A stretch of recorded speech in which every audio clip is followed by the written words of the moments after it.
Hi everyone, my name is Samgasun Velase from KwaZulu-Natal Amafa and Research Institute. I'm a heritage officer based at Springbok SARS.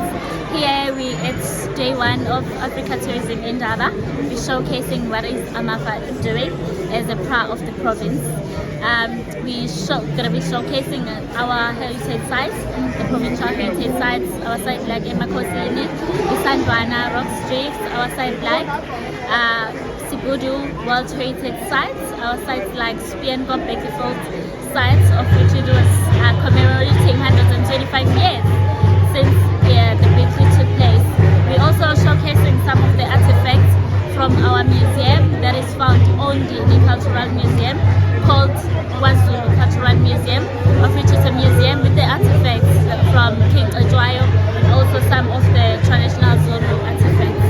Today we are here to set the tone for KZN Amafa and heritage in the province of KwaZulu-Natal.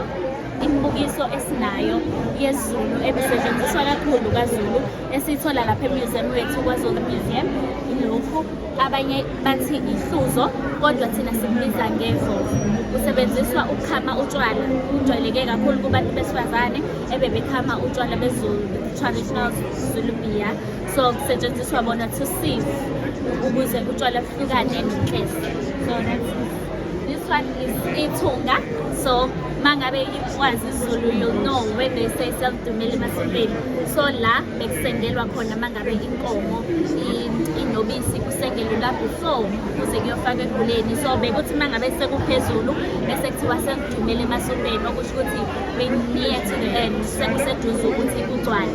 So this is ithunga. It's used by amadoda ukuyosengela isibayeni abafana. Here we have a traditional crown for the Zulu women or the traditional women. Inkehli, isicholo, however you name it, ifakwa omama asebeshadile. Specifically for umama oseshadile. So befaka lokho before ifabric ifike kube khona amaduku nani ama-hairband bekufakwa inkehli kaZulu uma umuntu eseshadile. So that's why they refer obaba bethi sizobona inkehli yakho, sizobona umfazi wakho. So this is inkehli or isicholo. Then we also have isicephu. So labo sisabalotsholwayo ngiyazi ukuthi mayesezoyishaya sibeka sona lapha. So this is isicephu, kwakuba ucansi oluncane okwenzelwa kulona amalobolo, umkhwenyana ashaye iy'nkomo khona, imvulamlomo nayo yonke into. So this is esakwaZulu. Here we got ama-bondoniers. Okay, kwakuhloba nje kwakusetshenziswa abantu besilisa ukuhloba nje mangabe beyihlobisa as amajongo. This one is very important. Kubaluleke kakhulu isithumo okuyi-seed bank.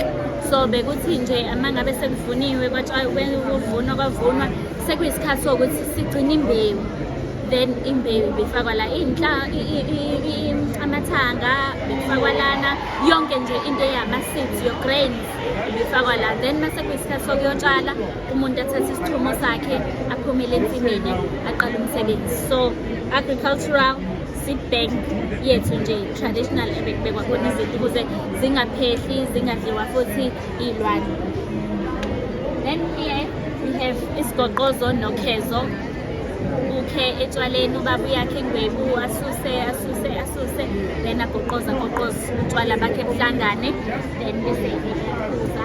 We also have ishungu lukagogo noma ishungu lukamkhulu, of which faka ugwayi wakhe phakathi. So beloda ugwayi wakhe mangabe nogwayi, beloda ugwayi wakhe whether imboza whether ugwayi ohlaza, then ubewufaka la bese ukuphatha along the way. Mangabe esefuna ukubhema uzokhipha afake kwinqawe, inqawe-ke asinayo la, so afake kwinqawe. So this is ishungu. This one, the very important, ubaluleke ngale ndlela, isibamba. Abanye usay ngeqhama, but mangabe sekunobuhlanga kuba isibhamba-ke sifakwa omama abashadile, like nje umlobokazi nje umakoti wacaca waphuma kubo ngebhokisi wahamba ucaca wathelwa ngenyongo, akahlukani nalento okhalweni lakhe kuthiwa ubophe umndeni wakhe, imphefumulo yomndeni wakhe, believed ukuthi protector spirit sika-husband wakho, spirit ey'ngane zakho, so you tie them along ukhalo lakho, of which i-altar yomuntu wesifazane. Then this is one of the most important. Iyafakwa futhi umuntu uma ngabe umuntu wesifazane ebelethile, because uma ngabe ukhulelwe you have isisu esikhulu, the belly, so iyafakwa to give back i-shape, eciphise isisu, so they normally say ilalise ingadi, so that isisu sakho singayinki. So this is, then we have ukhamba, then we have imbenge yokuvala ukhamba, then we have Tiwinjobi Tungelwe Ibanga. So that's where they will come along and they Ivanza and discuss over, but Kamba ngicela utshwala bakaZulu, of which because amadoda ngoba kuthiwa amadoda abantu ashadile ne-stress adinga ukuba nenguyazana adiscusse izinto njengamadoda anika nimbono. So this is ukhamba kufakwa kulona utshwala besiZulu uma ngabe kunemicimbi, uma ngabe anything nje bekufakwa khona utshwala besiZulu. So these are artifacts. Then we have KwaZulu Cultural Museum. So take your time, explore the KwaZulu, the Zulu Kingdom. Thank you.